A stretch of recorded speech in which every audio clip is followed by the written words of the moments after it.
Now start. Some liquids. First is vinegar, second is lemon, and third is mustard oil, and fourth is coconut oil. Students, first vinegar oil, second is lemon juice,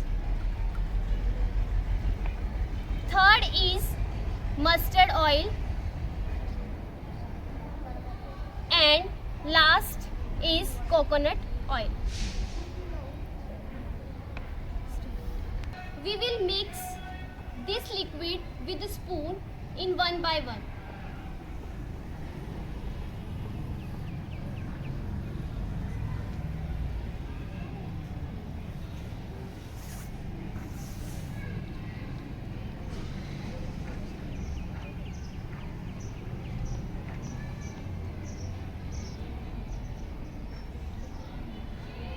Let's take them in rest for 5 minutes.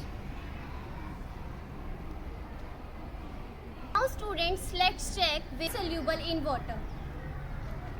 Now vinegar and lemon juice are soluble in water because it is mixed.